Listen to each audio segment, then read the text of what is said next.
Comment vas-tu, Sonia? Ça va très bien, Louisa, merci. Je suis ravie de t'interviewer aujourd'hui parce que je sais que tu as beaucoup de choses à dire pour et sur les femmes.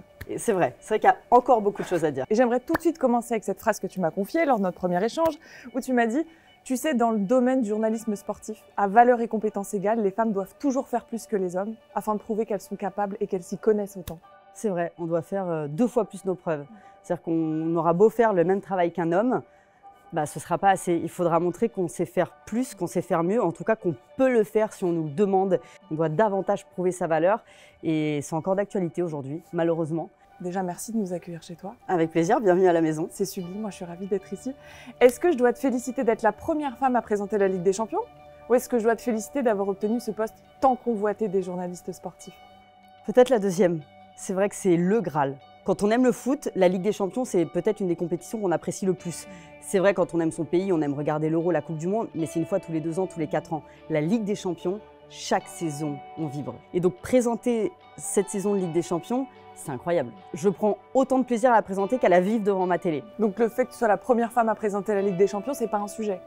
C'est pas un sujet, oui, c'est une femme, oui, c'est un homme. Et c'est vrai que de toute façon, même si c'est un homme à présentation, il y a souvent une femme en tant que consultante. Donc j'ai envie de dire, il y a toujours eu des femmes sur des plateaux de foot. Parfois pas pour les bonnes raisons, mais aujourd'hui les femmes de plus en plus montrent qu'elles ont leur place en plateau pour leurs compétences et leur travail. Donc c'est vrai que je présente la saison de Ligue des Champions, mais parce que j'ai les mêmes compétences qu'un homme finalement, et que je fais visiblement aussi bien qu'un homme à la présentation. Quand tu as été nommée, qu'est-ce que tu as ressenti? Beaucoup de fierté.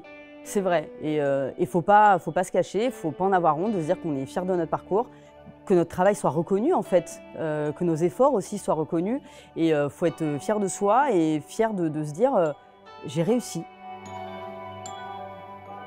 Tu m'as dit que dans ta carrière, tu t'étais rendu compte que peut-être les femmes avaient tendance à se victimiser, à se dévaloriser dans le monde du travail. À quel moment tu as pris conscience de ça? Et quels sont tes conseils pour peut-être moins se dévaloriser? Elles ont même tendance à se censurer, et je trouve que c'est encore plus fort.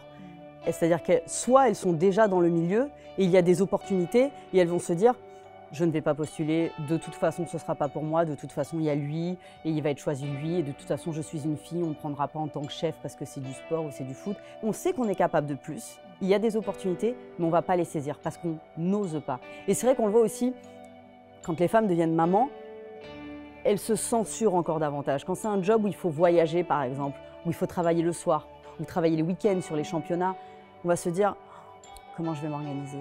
Et les enfants, et c'est compliqué ». Et qu'est-ce qu'on va penser de moi? Oui, je suis partie quasiment 6 semaines pour couvrir la Coupe du Monde au Qatar. Alors après, les félicitations, et c'est trop bien, et ça va être trop cool, et moi aussi j'étais trop contente.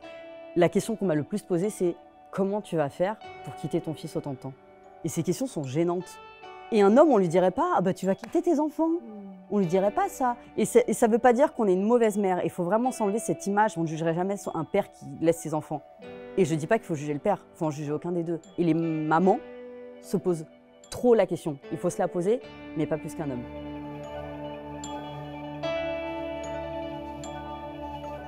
Sonia, c'est important de le dire parce que tu entres dans l'histoire du foot audiovisuel. Il y a plus de 20 ans, c'était Nathalie Iannetta. Aujourd'hui, c'est toi. Quels conseils tu donnes aux jeunes filles en passe de devenir journalistes à l'aube de leur carrière?